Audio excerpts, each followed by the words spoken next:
There.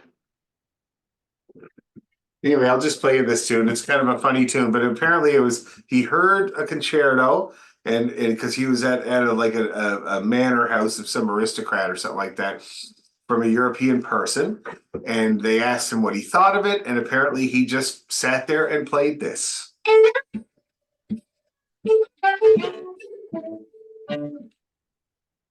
Right. Thanks.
Pretty cool tune. Thank you, thank you. Anyway, and my friend Sandy McIntyre did an arrangement of it a long time ago for 2 violins and cello. And so the Celtic Orchestra has decided to try to, well, I've decided to try to take it on. And I thought it was going pretty good. The only thing that I got complaints about was the fact that the second violin, people playing second violin, couldn't seem to sit next to somebody playing first violin. Seemed to be throwing people off too much. So we got to figure out a way, and it's going to be musicianship that gets us there because we can't really move the orchestra around for this one piece. So people are going to have to get strong in their part and not be thrown off by the person next to them playing something that actually would fit right on top. So it's a challenge, but it started to come together, I thought. The last go, I thought, was very good. Anyway, okay, how you doing, Debbie? You getting there? Slowly but surely? 3 out of 4 so far. Oh, good. That's great. Excellent. Okay, so we got a few tunes to practice there tonight, eh? Let me see. What were we going to have to remind me? We have the Earl. That's always good practice. And then we have those jigs. I think we're doing jigs. Is that right? Yeah, and then let's see. We'll pick something else. We'll just sharpen up on something else here. It'll be a practice night. Let's start with the jigs tonight. So let's practice a G major scale and arpeggio. A really, really nice one. Your best ever. And we'll do a little bit of work in that key, and then we'll do the swallowtail and the cash. I think it'd be just great. All right. Okay, let's see. Okay, so we'll do a G major scale. Get my tuner on here. Keep us all honest.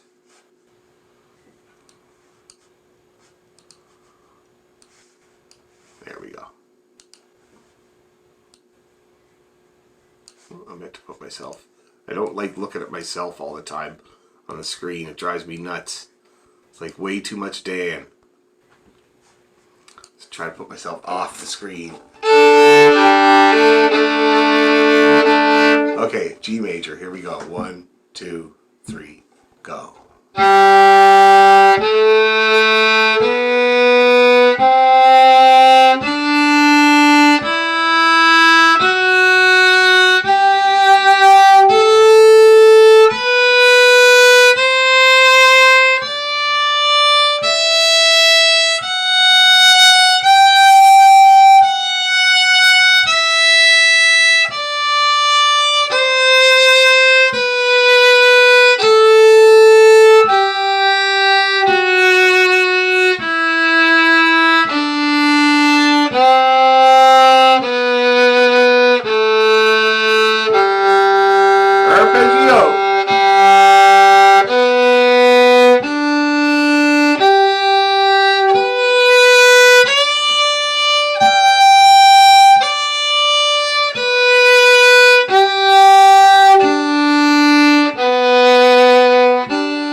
everybody feeling about G? That speed. It's good? Felt good?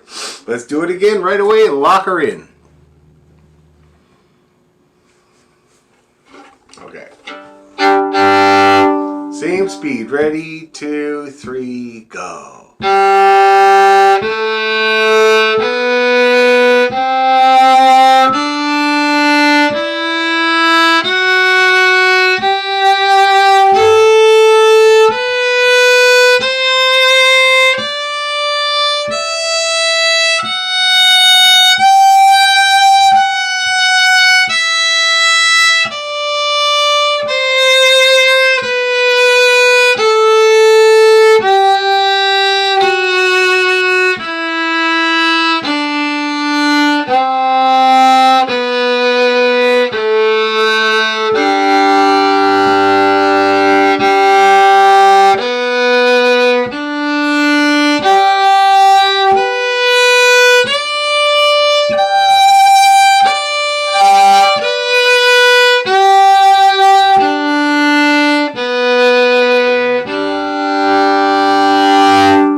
Still good?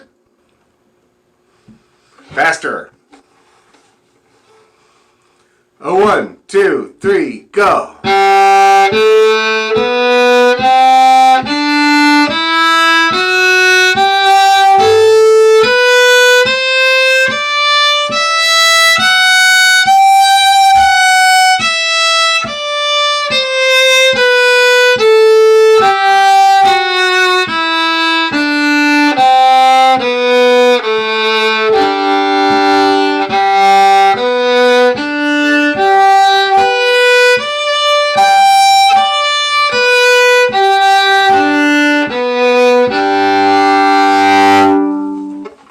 Still good?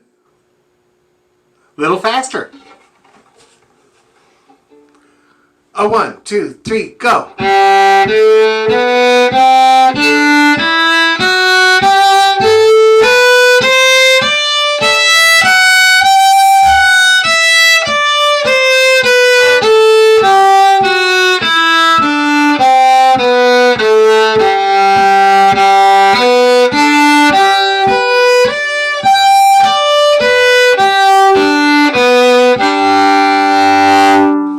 Still good? Excellent. That is great. No, let's do it again. Right away. 1, 2, 3, go.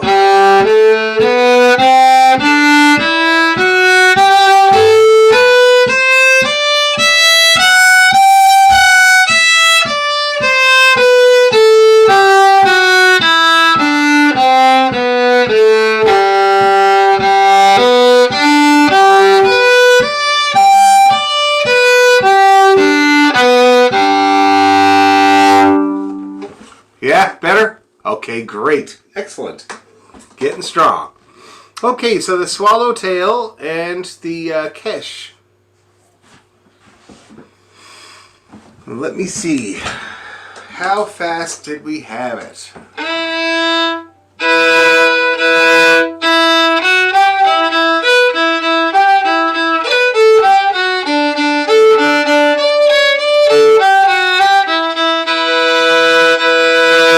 Do you think that would be possible, that type of tempo? Okay, cool. And then that would make the kesh.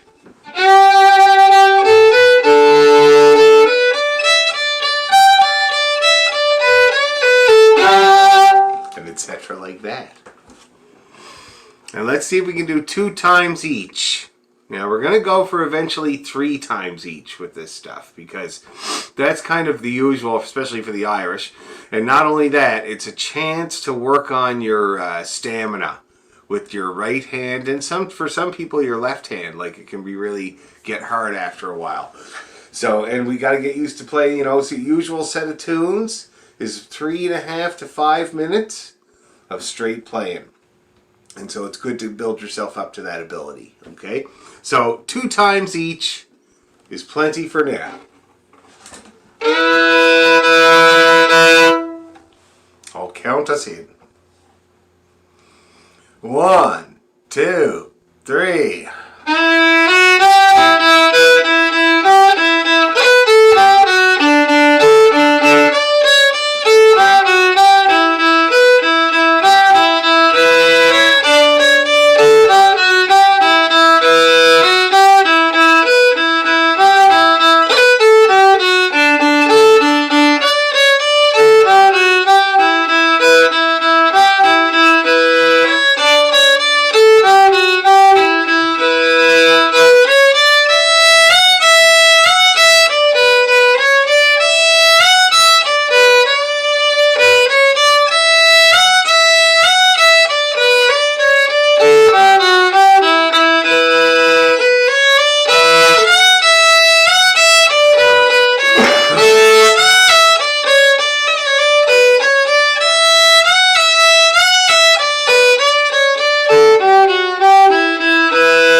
everybody looked so happy the whole time. Nobody looked frustrated. How did it go? Everybody having an okay time with that? Nothing really went wrong? Not drastically wrong? Okay, good. I'll tell you what tempo it was.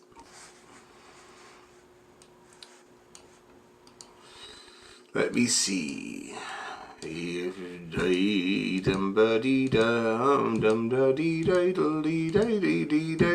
70. That was 70. Very respectable tempo. But I kind of think we could do it faster now because everybody had such a good time at 70. So why don't we push it to 80? Why not? I have nothing else on this evening. Dum dum ba dee die diddle dee diddle. That's not even that. Let's jump it up to 85. Dan, Yeah. what are you using for a pickup note at the beginning of Swallowtail? An E and an F. That's the classic pickup for Swallowtail. See that? Little scale up with a long E. Okay. Okay? Okay, people, 85. See,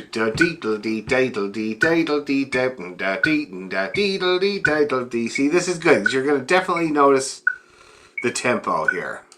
Let's turn off this clicker. It drives me nuts. And let's give it a go. Jeez, man, that clicker. My drum teacher at St. FX had a loudspeaker in his office on the wall that would just pound the metronome the whole time we'd have our lesson. The whole time. It's a good thing, I guess, but I don't know. Drove me nuts. Okay, here we go.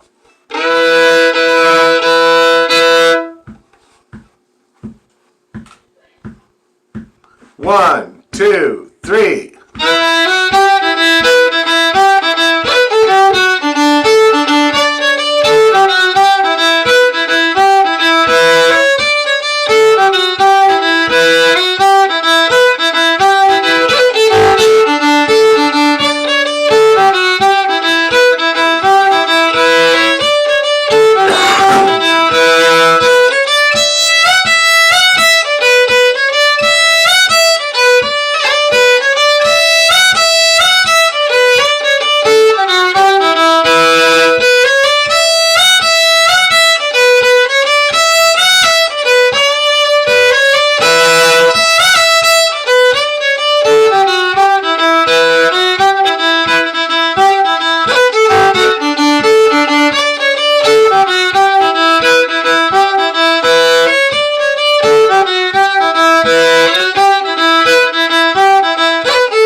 Anybody having big problems?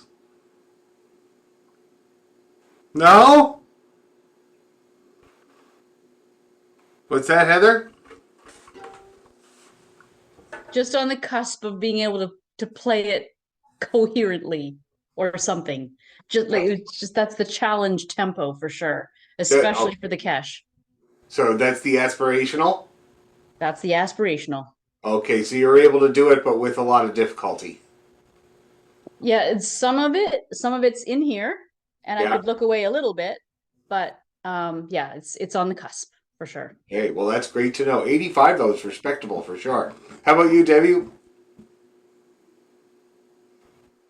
It was okay, except the very last 2 bars of the catch G. At that speed, my fingers were tangling. There's the pinky, right? Yeah, it's that pinky that worked. Yeah. Goddamn pinky. And you know what? We should have, when we were working out in the key of G, we should have added a little bit of high B there to strengthen the pinky. So what you do is you do your scale, G major scale, but you do it all the way up to high B. And then when you do your arpeggio, you add the high B at the end. And some people, I make them do this. Because high B is chronically flat. Everybody complains about their high B being flat all the time. So it's good to strengthen it for everybody. So this is what I make people do.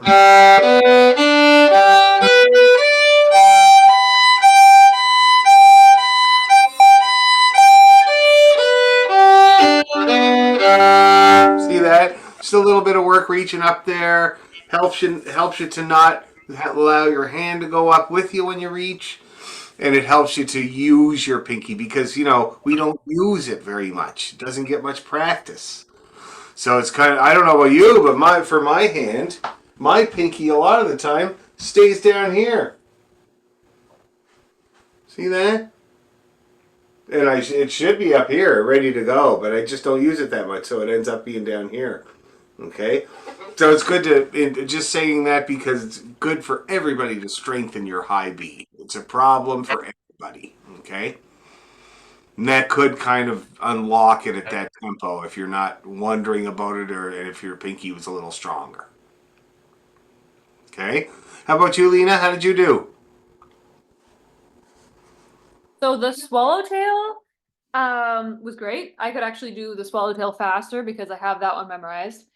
But the catch, I struggled a bit in the first half. And I think it was just a matter of like, my biggest problem is my mind wanders. And when I'm reading music and I'm trying to do it fast, I have a really hard time keeping it like honed in and reading the notes fast. I'm like, my mind is just, you know? Yes, I know what you mean there. Okay, I think, but that's not something a few hundred times won't solve. So there's nothing specific. Yeah, okay, that's fine. And how about you, Elaine? Any problems?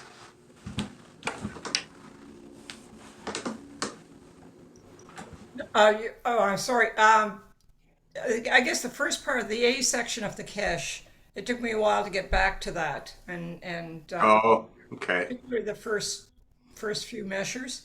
But anyway, Careful there about the long notes. Everybody always cuts them off, and then they end up way ahead, and it doesn't sound right, and you kind of can stop you. Okay, so you got to make sure you count to 3. 1, 2, 3. 1, 2, 3. That helps. That might be what's going on. Hard to say, but anyway, one more at 85.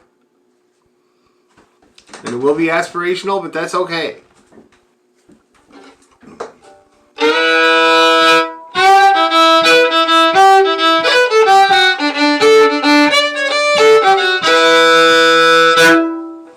All right. 1, 2, 3.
good.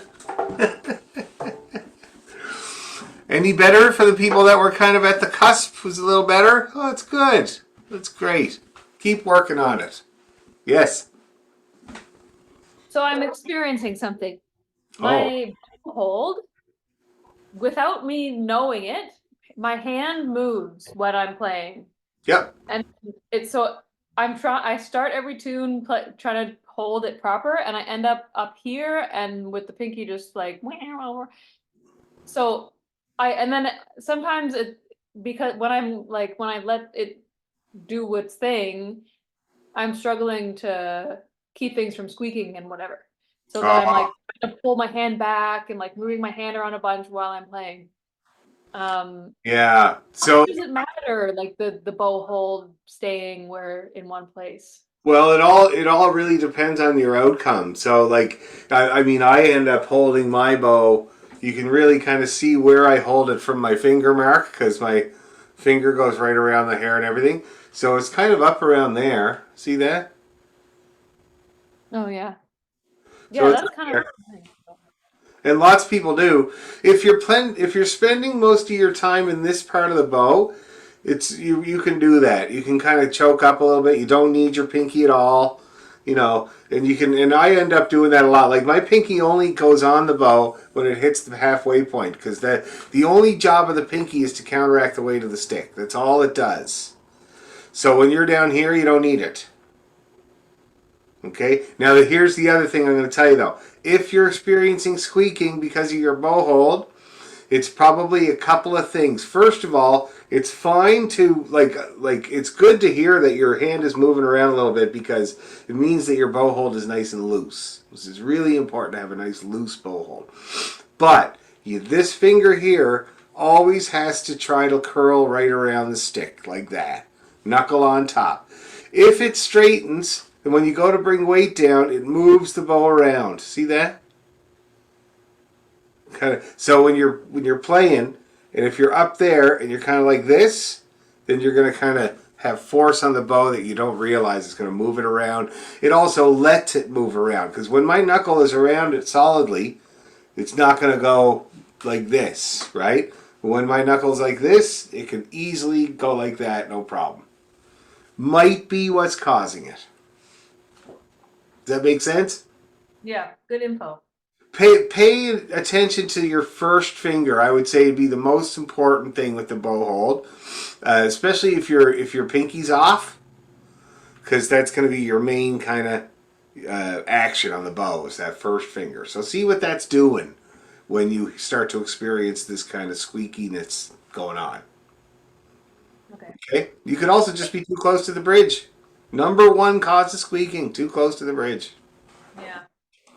Yeah, it's hard to say. Is you gotta really kind of look at, and yeah, I gotta be careful because I get obsessed with squeaks. I want to completely eliminate all the micro squeaks from my playing, and I was doing it one day. I was working on it one day, and somebody told me like when you're a hammer, everything's a nail. So you gotta be careful. Don't get too obsessed. Anyway, so there you go. So 85 is the aspirational, but it got better. And that's getting up there now. We're getting up to the stately pace speed, which is where the rhythm can come in. And then if we go another 5 beats above that, somebody could dance to it. Okay, so that's doing really, really good. Now let's see about the Earl. The old Earl. I had a great gig with my oldest brother Jimmy on the weekend. He came to Toronto just to play with my band, and we played at the local on Roncesvalles, and it was just a great time. My whole crowd were there, so my brother Marty and his family, and my sister Annie and her husband, and their kids. Everybody was there, and then also Brian's whole crowd was there too. His ex-wife Loretto, 4 of his grandkids, and his kids, and everybody. And they were so adorable. So his daughter Rowena has 3 kids. Reed, who is the same age as Sylvia, and then 2 twins, a boy and a girl. And their dad is Jamaican. They are the cutest things you have ever seen in your life. They're identical, but a boy and a girl. and they just like they had the run of the place. Everybody loved them. They're tiny. They're like two. It was a lot of fun. But Jimmy did great. He basically learned our whole second record called Tunnels. And so we could pull anything off of that, and he did really, really good. And it gave him a lot of confidence because the place was packed. They loved it, and he hung in there. You know, it would be a first for him, especially doing this kind of music. So it was quite good. And you got to see my house and everything. I fed him bacon, you know. Gotta love it. Okay, Earl.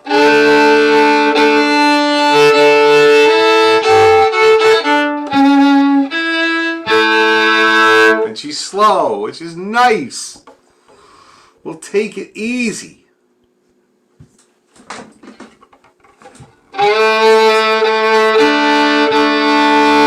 Okay, let's give it a go. A 1, 2, 3.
Whoops, that's a different version. I'm doing it without the music, and I'm playing a completely different version that I was looking at not long ago. I realized about halfway through. Okay, let me just get this going here. There we go.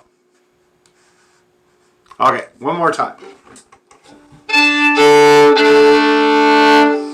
Okay, 1, 2, 3.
Okay, how was that, people? Any difficulties? Everybody looked The happy. last line, Dan. The rhythm of the last line. It's Okay. mine's a dog's breakfast. So let's see the last line. Now that is so that you're talking about the scaly part, right? Okay. So that is all long, short, long, short, long, short, long, short, long, short, long, short, long, short, until you get to the third bar from the end, and you got a short sandwich. See how that works? So it's all long, short.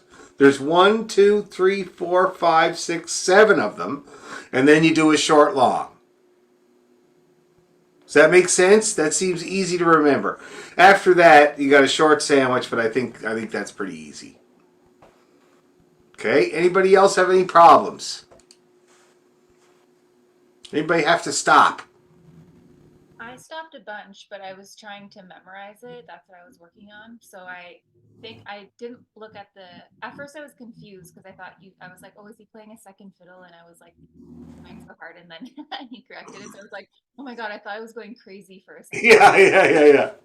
Didn't memorize it right, but I think I'm getting off book. So I Yeah. missed a bunch, but I was able to like follow along without this. I'll give you a couple tips. Might help with this particular tune. When in doubt, play a scale. Okay, it's very, very scaly. Like I'm looking at it now. There's a bunch of bars that just go straight down and up a scale. Okay. Now the problem with that, of course, is you want to make sure you know what note you're starting on with the scale. Because scaly bits, it's sometimes hard to determine that. So just make sure you know about that. Also, I found when I was getting this thing in my head, is that the scales go all the way down. So like for instance, the first ending, that scale goes all the way down to the open D. And the bar before that, it goes all the way down to the C. You know, for some reason that seemed to help me keep it in my head. Other than that, there's not much to hold on to. But like I said, it's very scaly. If you're looking at it, for the most part, you're seeing little scales. So just scale. Okay, shall we do it again? How about you, Debbie? Any problems? Nope, good. Elaine, you're good? I heard you playing it last night, so I know you're good. Okay, let's do it again, people.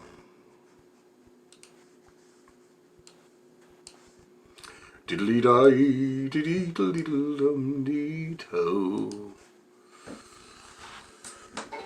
Alrighty. Excuse me. A 1, 2, 3.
that looked more successful. Getting more of it, Brittany, off book? It's good. Okay, cool. Now let's see what reels are we doing these days. Can anybody remind me? You have to remind me. I know it's terrible. Anybody remind me what reels we played? We did the High Road to Linton. Drowsy Maggie. Oh yeah, let's do it.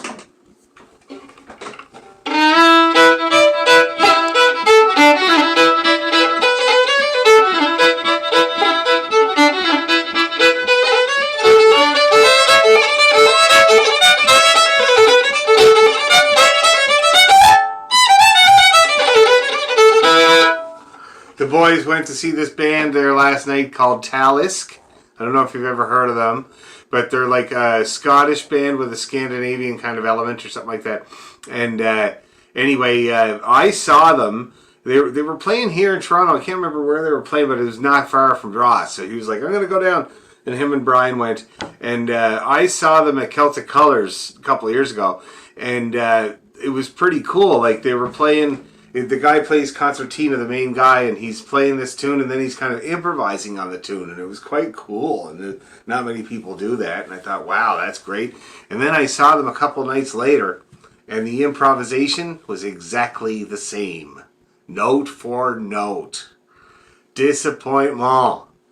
Anyway, so I told the guys that, and they were like, oh, we're going to go anyway. And Ross texted me, and he said exactly the same thing. So... kind of a drag, you know, that's a little disappointing, you know. It's like, I remember when I was in jazz school, for instance, there was a kid who was a guitar player, and he wrote solos, and played them, practiced them, and played them when it came to his turn to solo, and he got in big trouble for that, because the prof wasn't aware of that, and he did really well in the first round of juries, and then the prof, Skip, found out that he was composing his solos and writing them out and learning them, and so it was not improvisation at all, right? And it was kind of embarrassing too for the teacher to not notice that, and the guy's guitar teacher helped him do it. Anyway, not really the spirit of what you're trying to do. Okay, so we got Drowsy Maggie, and what's the one? Silver Spear. Right on. She's so drowsy that you're gonna stab her with a silver spear.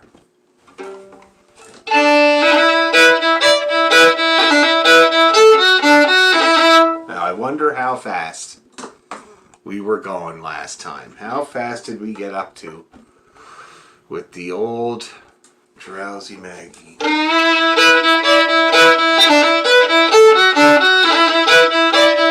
Think that's possible? Let's do it. And then that means that the silver spear is going to be... Is that fast? That seems kind of fast. Let's slow her down. So it's going to be like this.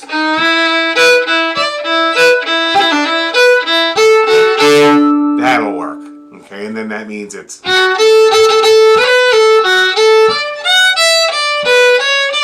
That should be handleable. Let's see what happens. 2 times each. 1, 2, 3,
Ryan.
Now that looked pretty successful. I mean, everybody seemed to be bowing along the whole time there. Anybody have problems at that speed?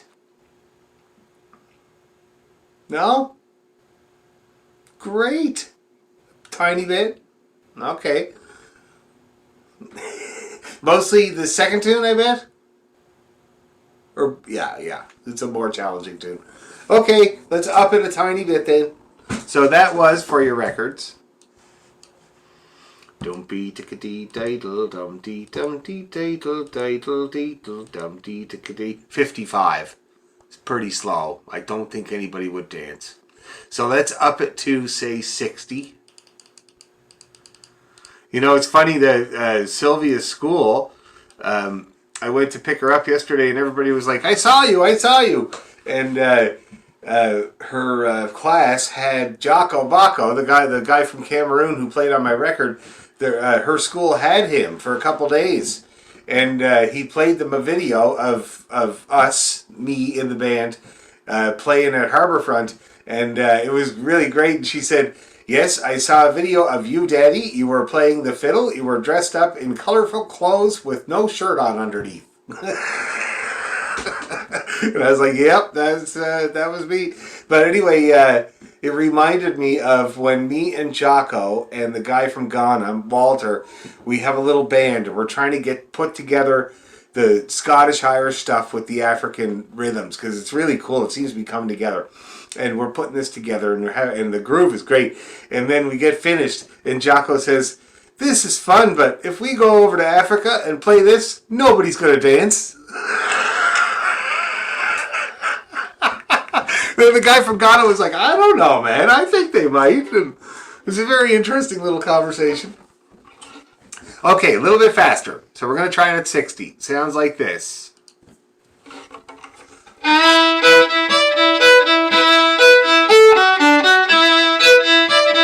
See that little hustle to it. Just the littlest hustle. No big deal. And I'll keep the metronome on so you can be guaranteed that I will not speed up on you. Okay? Let's do it.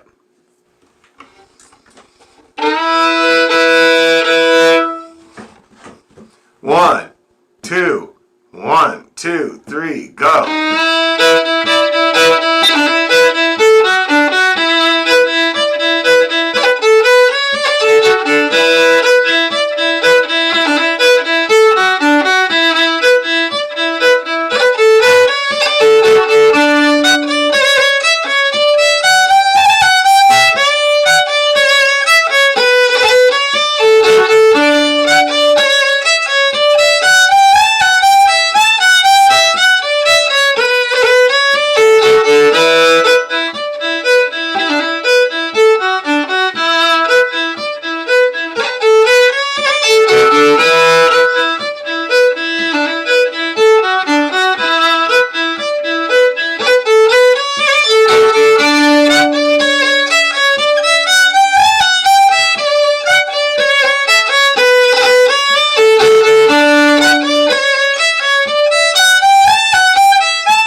Did that work?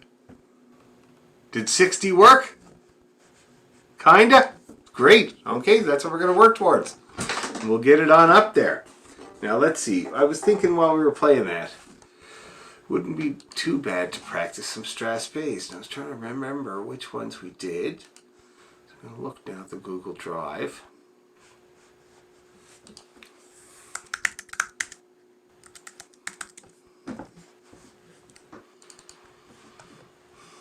Let's see. Road to Lissenvorna. That's a great tune. The Headlands is good. Oh, we should practice Laddie with the Platy. That's got the good Strathspey rhythm going there. What else should we do? Hector the Hero's nice. Geez, we don't have many Strathspeys on here. We got Hawk Hey Johnny Lad. We got the one we're going to practice now, the Laddie with the Platy. I don't see any other ones. I'm going to have to change that. Need some Strathspeys. I wonder. Anyway, let's work on Laddie with the Platy. It's on the Google Drive there, Brittany. It's the full version. We did do the full version, right? Yeah.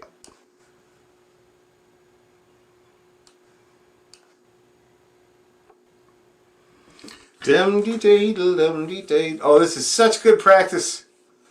Scales in there, triplets in there, arpeggiations, rhythms. So what I'm going to do though, right on there, Debbie. So what I'm going to do now is play it while you're looking at it.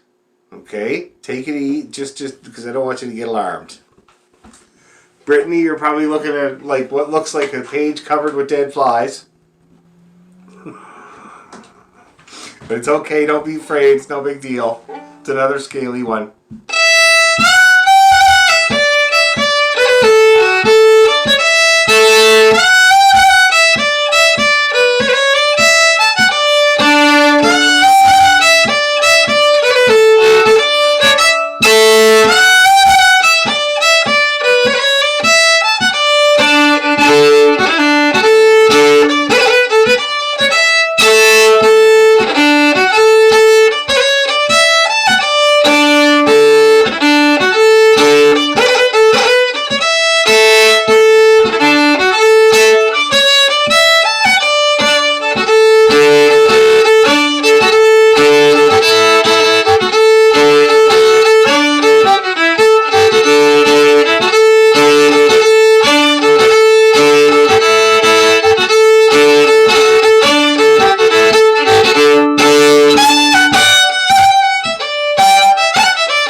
Death by scales, this one.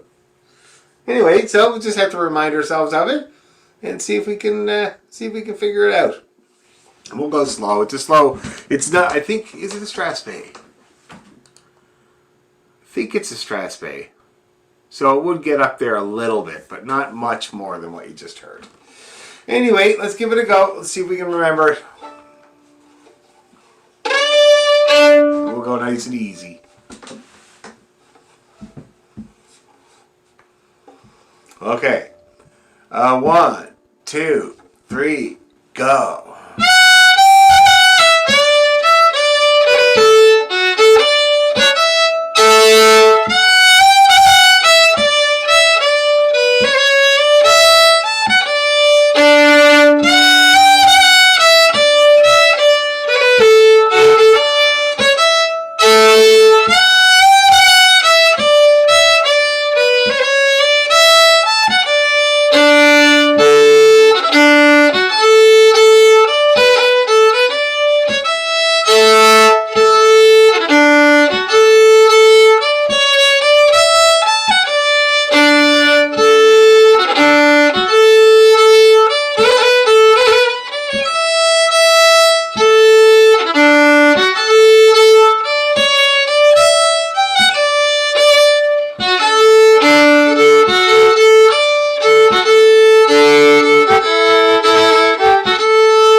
Okay, now we're going to try it again, but I just wanted to give Brittany a clear sort of picture of the whole tune because it's a first for her. How did you do there, Brittany? You looked like you were doing okay. I did okay. I missed a lot. I got lost at this like the final section. Okay, yeah. I love Strathspey, so. Oh, it's a great tune. It's a wicked tune. Okay, and it's just a scale, like I said before, so you'll get it. Let's do it again.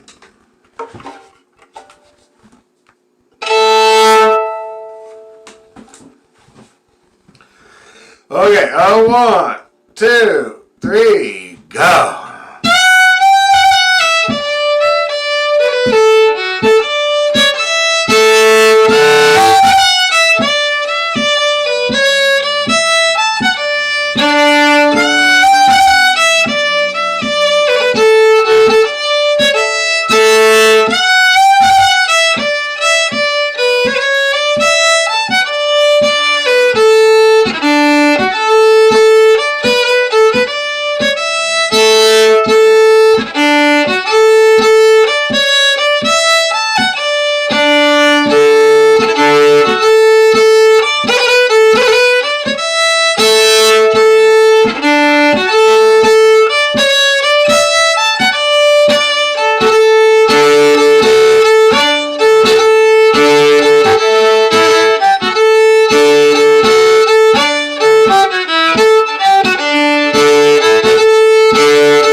How are we doing, people?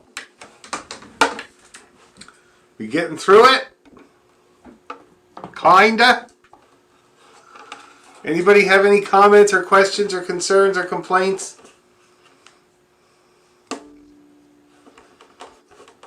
No? Lena, you look pretty dejected, man. Can't be that bad. Yeah, it's pretty bad. Going too fast? A little too fast for me, yeah. The first part was okay, but about like the midway and past, it's a struggle. It's a lot of music. Pardon? It's a lot of music to get in your head. Yeah, and the scaly bit, like I know in theory that there's a pattern to it, but I'm not there yet. You mean on the very end? Yeah, the last part. Here's the pattern. It's odds and evens. So 1, 3 down you go.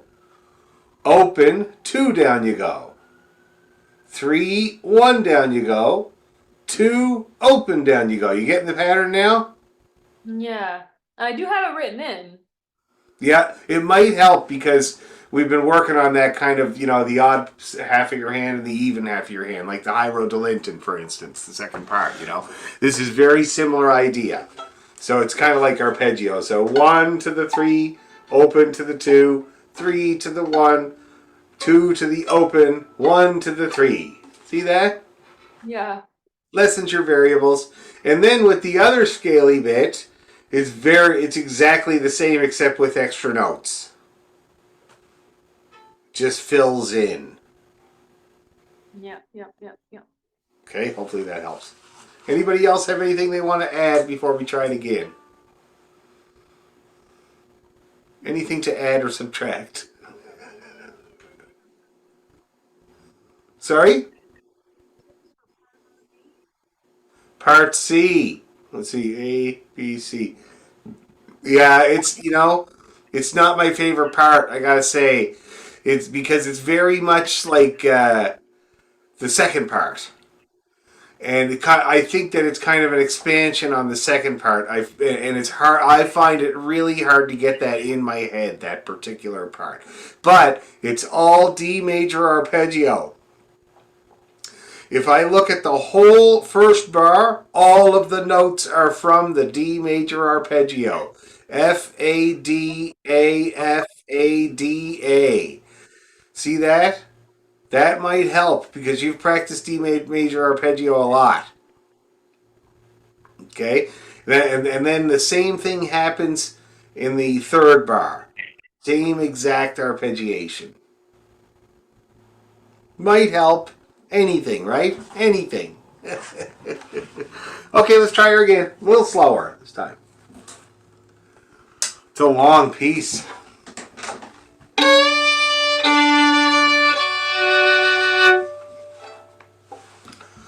A 1, 2, 3, slow.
that's great. So it's good. You know, it's such a great tune, such good practice in the key of D.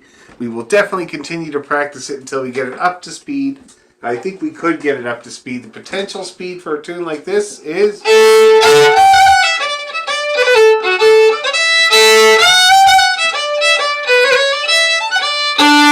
And I don't think that's undoable. I think that we can do it. But the key is to practice it at the slower tempo, lots and lots. Okay, any questions or problems? Or comments or general thoughts? No? Okay, cool. Well, we'll see you guys next week. Practice the laddie with the blatty and D major. And add high B to your G. Okay? See ya.